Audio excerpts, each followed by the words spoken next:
Flagship cameras have officially crossed into overkill territory.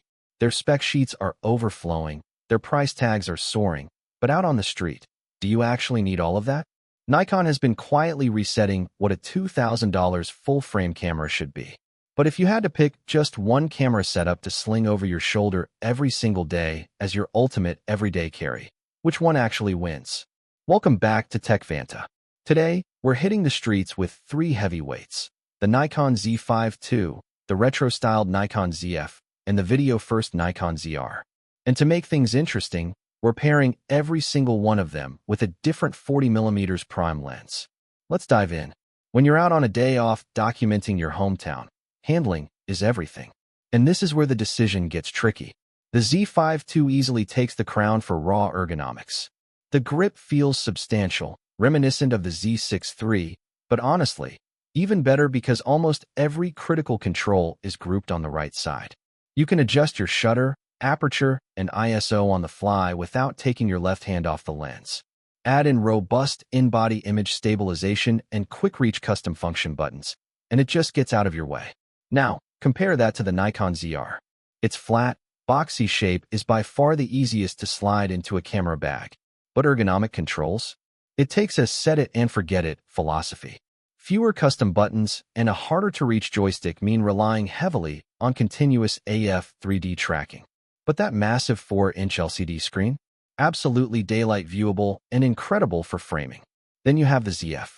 It invites you to hold it with both hands, dial in your settings tactilely, and just enjoy the process. But without a deep grip, it's definitely a bit more slippery. Why 40mm? Because 40mm has rapidly become the new standard field of view for street and everyday carry photography. A 28mm or 35mm is great for architecture, but it can make isolating human subjects tricky. A 50mm gives you beautiful compression, but it can feel too tight in narrow alleyways. A 40mm strikes the exact balance, wide enough for environmental geometry, tight enough to frame a story. On this shoot, we paired these bodies with three very different 40s. The sharp, everyday workhorse Nikkor 40mm f/2Z, the budget-friendly, ultra-compact Metal 7 Artisans 40mm f/2.5, and the legendary manual focus masterpiece, the Voigtländer 40mm f/1.2 Nokton Z. Here's where things get wild. Entry-level cameras usually get leftover parts from older models to keep prices low. Nikon didn't play that game with the Z5 II. First, the electronic viewfinder.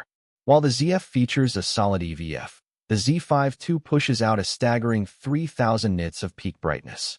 You can shoot direct sunlight scenes wearing sunglasses and still see your composition clearly. Second, and most surprisingly, is low-light performance. Even though all three cameras share the powerful X7 processing engine, the Z5 II performs autofocus magic down to an astonishing -10 electron volts. In pitch-black office tests and late-night outdoor shoots, the Z5 II locked on a faces faster and held focus better than almost any full-frame camera in its price bracket. It's directly challenging heavyweight rivals like the Sony A7 IV, Canon R6 II, and Panasonic S5 II. So, if you could only pick one combo to carry every day, which should it be? If you're starting from scratch, the Nikon Z5 II paired with the Nikkor 40mm f/2 is the ultimate no-brainer. Dual full-size SD slots, incredible EVF, killer ergonomics, and market-leading low-light AF at an accessible price. But if you've been following TECH VANTA for a while, you know where my heart truly lies. The Nikon Zf paired with the manual focus Voigtländer 40mm f/1.2Z is an S-tier combination for the ages. The tactile brass dials of the Zf combined with the all-metal, smooth focus ring and puffy, vintage bokeh of the f/1.2 glass make photography feel like art again. Utilizing Nikon's top-tier manual focus assist tools, this setup gives your images a soul that modern autofocus lenses just can't replicate. At the end of the day, the best camera isn't the one with the highest megapixels on a spec sheet. It's the one that makes you want to step outside and document your world. Which of these three cameras would you choose for your everyday carry? Drop your pick in the comments below. If you enjoyed this deep dive, smash that like button, subscribe to TECH VANTA for more camera gear breakdowns, and hit the notification bell so you never miss and drop. Until next time, keep shooting, and I'll see you in the next video.